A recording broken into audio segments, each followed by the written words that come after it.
इस वक्त मेरी उम्र 16 साल थी। घर में कोई नहीं था।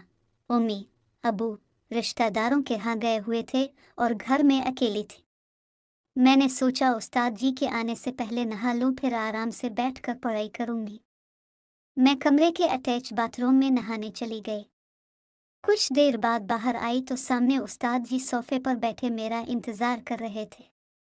कपड़े गीले होने की वजह से मेरे प्राइवेट हिस्से साफ नजर आ रहे थे। उस्ताद जी की जैसे ही मुझ पर नजर पड़ी तो उनकी आंखें हैरत से फैल गई, क्योंकि मैंने नीचे वाले कपड़े नहीं पहने थे। उस्ताद जी जवान आदमी थे। मैं इसी होलिया में उस्ताद जी के बराबर में किताब लेकर बैठ गई।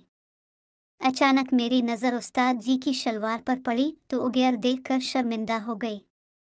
मेरे जहन में एक शैतानी ख्याल आया कि अगर थोड़ी सी मेहनत की जाए तो बात बन सकती है। मैंने जानबूझकर अपनी किताब नीचे गिरा दी और उस्ताद जी के सामने झुककर किताब पकड़ने लगी। उस्ताद जी की नज़रें मेरे सीने पर ऐसे जिमी थी जैसे कोई भूखा इंसान खाने वाली चीज़ को देखता है। मैं उठकर दोबारा सीधी होकर सोफे पर बैठ गई। आज तो वैसे भी पूरा घर खाली पड़ा हुआ था और किसी को शक भी नहीं होना था। आखिरकार मैंने थोड़ी सी हिम्मत की और उस्ताद जी का हाथ पकड़कर अपने सीने पर रख लिया। उस्ताद जी शायद पहले से ही इस बात के इंतज़ार में थे कि कब मैं उनको दावत दूं और कब वो कनवारी लड़की का मज़ा चखे। इससे पहले कि उस्ताद जी आखिर हद पार करते, मैंने एक शर्त रखी।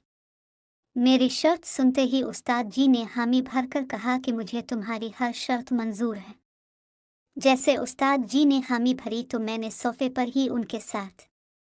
मेरा नाम नौरीन है। मेरी माँ को मेरा अकेडमी जाना पसंद नहीं था, क्योंकि वो उम्मीद और मार्गिन थी और वो चाहती थी कि उसकी बेटी सबसे अलग रहे। इसलिए उन्होंने मेरे लिए एक उस्ताद का इंतज़ाम किया जो घर आकर मुझे पढ़ाता था। वो उस्ताद मुझे पढ़ाने की भारी फी ले रहा था। मेरी माँ फ़ख्र से कहती कि इसने अपनी बेटी के लिए काबिल टीचर का इंतज़ाम किया है जो बहुत ज़्यादा फीस लेता है और उसकी बेटी को बहुत बेहतरीन पढ़ाता है। वैसे तो वो टीचर ठीक था, मगर मुझे अच्छा नहीं लगता था, शायद इसलिए कि मैं अभी तक इस बात को कबूल नहीं कर पाई थी कि मैं अपनी बाकी दोस्तों की तरह एकेडमी में जाकर नहीं पढ़ सकती थी, बल्कि मुझे घर पर रहकर इस उस्ताद से पढ़ना था। शुरू शुरू में मुझे वो उस्ताद बिल्कुल अच्छा नहीं लगता था, शायद इसलिए कि मैं अभी तक इस बात को कबूल नहीं कर पाई थी कि मैं अपनी बाकी दोस्तों की तरह एकेडमी में जाकर नहीं पढ़ सकती थी, बल्कि मुझे घर पर रहकर इस उस्ताद से पढ़ना था। शुरू शुरू में मुझे वो उस्ताद बिल्कुल अच्छा नहीं लगता था और ना ही मुझे इसके पढ़ाने का अंदाज़ पसंद आया था, मगर जब मैंने अपनी माँ से ये बात की तो उन्होंने मुझे झड़कफ दिया और कहा कि मैं ये बहाने बंद करूं और अपनी तालीम का मियार बेहतर बनूं और ये भूल जाऊं कि मैं अपनी और दोस्तों की तरह एकेडमी जा सकती हूं। और भी बहुत सारी हिदायत मुझे दी गई। तब मैं छप हो गई और अपनी पढ़ाई में दिल लगी, जबकि दिल में बहुत उदास थी और अपनी दोस्तों के साथ पढ़ना चाहती थी, जबकि मेरी सारी दोस्त और बाकी की क्लास फेलोज़ मुझ पर रश्क करती कि मैं इतनी अमीर हूँ कि मुझे घर पर इतना अच्छा उस्ताद पढ़ाने आता है। उनकी बातें सुनकर मैं भी नखूवी में आने लगी और तब मैं अपना सारा अफसोस भुलाकर अपने उस्ताद से बहुत अच्छे से पढ़ने लगी। और जब ने दिल से इस उस्ताद को कबूल किया तो मुझे मालूम हुआ कि वो वाकई एक काबिल उस्ताद है और मुझे बहुत मेहनत से पढ़ाता है, और उसकी मेहनत की वजह से मैंने बहुत कम दिनों में अपनी पढ़ाई बेहतर कर ली और अब क्लास में हर सब्जेक्ट में टॉप पर आ गई थी, जिस वजह से क्लास और स्कूल में मेरी खूब वाह होती, जो सुनकर मुझे बहुत अच्छा लगता था। और उन तारीफ़ों की वजह से मैं आसमानों में उड़ने लगी थी। और तब मैंने अपने उस्ताद को भी दिल से कबूल कर लिया था और उनसे बहुत फरी हो गई और दिल लगाकर उनसे पढ़ती थी और अपनी हर बात शेयर करती ताकि पढ़ाई में मज़ीद बेहतर हो जाऊँ। इस वजह मेरे माँ बाप भी बहुत खुश हो गए थे कि उनकी बेटी पहली पोजीशन पर रहती है और उनका खूब नाम अच्छा हो रहा है। उस्ताद की भी डिमांड बढ़ने लगी थी। इसने अपनी फीस बढ़ाने का कहा, जो मेरे माँ बाप ने बिना कोई एतराज़ किया बगैर उसकी डिमांड पूरी कर दी। उसकी कुछ टाइम बाद इसने बाप से कहा कि वो शाम में मुझे पढ़ाने आया करेगा, क्योंकि दिन में इसके पास वक्त नहीं होता। उसकी ये बात भी मेरे माँ बाप ने मान ली थी और उनको कोई एतराज़ नहीं था, बल्कि किसी भी बात पर कोई एतराज़ नहीं करते। और अक्सर मेरे माँ बाप को रात में बाहर जाना पड़ता था, इस वजह से उन्होंने इस तरफ ज़्यादा तवज्जो नहीं दी कि मैं किस तरह और कैसे पढ़ती हूँ। मैं खुश थी कि मैं पढ़ाई में बहुत अच्छी हो गई हूँ, मगर मैंने कभी सोचा भी नहीं था कि मुझे ऐसे वक्त से भी गुजरना पड़ेगा।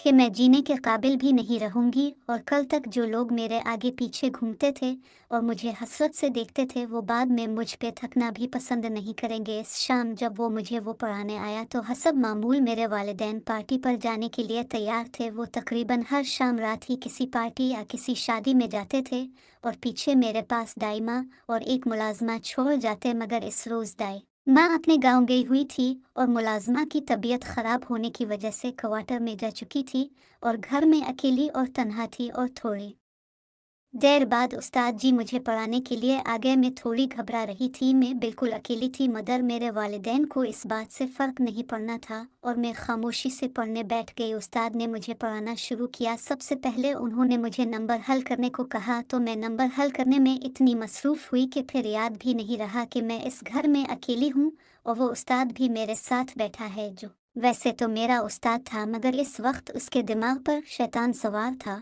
और फिर अचानक ही उसने मुझे अपना भयानक रूप दिखाया कि बज़ाहिर में हुर्बा नज़र आने वाला शख्स हकीकत में दरिंदा था। इस दरिंदे ने मुझे अकेला पाकर मेरे साथ जो किया, इसके बाद मैं जीने के काबिल भी ना रही। मैं पढ़ने में मसरूफ़ थी तो इसने अचानक मुझ पर हमला, मुझे उस्तों के समंदर में धकेल दिया। मैं बेबस चला की तरह बस फिर फड़ा कर रह गई थी। वो 2 घंटे मेरी ज़िंदगी के सबसे उज़तनाक थे। इस जंगली जानवर ने मुझे बुरी तरह हिलाकर रख दिया था। मैं तकलीफ़ की शिद्दत से बेहोश हो गई थी, मगर इस दरिंदे ने मुझे फिर भी नहीं छोड़ा था और जब वो होश में आया तो मेरी हालत बहुत बुरी थी और मैं मरने वाली हो रही थी, जिस पर वो घबरा गया और मुझे इस हालत में छोड़कर वहाँ से भाग गया। मैं बिल्कुल बेहोश हो चुकी थी और मुझे नहीं मालूम था कि फिर क्या हुआ और क्या नहीं। फिर जाने कितनी देर तक मैं बेहोश पड़ी रहे और जब मुझे होश आया तो मैं अस्पताल के बेड पर मौजूद थी और साथ ही मेरे वालिदैन बैठे रूर ही थे। पहले तो मुझे समझ में नहीं आया कि मैं कहाँ हूँ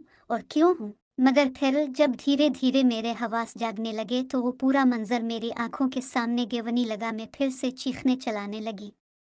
मेरी हालत पर मेरे वालिदैन तोप रहे थे और मुझे पुकार रहे थे, मगर मुझे किसी की पुकार नहीं सुनाई दे रही थी। मैं बुरी तरह चीखती जा रही थी और फिर होश हो गई थी। मेरी हालत पर मेरे वालिदैन दुख और पुछतावे में जलने लगे थे। फिर तकरीबन 14 दिन बाद में जब सिमली तो मेरे माँ बाप मुझे घर ले आए। अब मैं पहले की तरह चीखती चलाती नहीं थी, मगर अब मैंने बोलना ही छोड़ दिया था और अपने वालिदैन की तरफ तो मैं बिल्कुल भी नहीं देखती थी। मुझे उनसे नफरत हो गई थी। काशी वो इतने गाफिल और लापरवाह ना होते तो मेरे साथ ये सब ना होता। जिंदगी जीने वाली लड़की हर चीज़ से दूर हो गई थी। मैंने सबसे मिलना जलना छोड़ दिया था। लियो कमरे में पड़ी रहती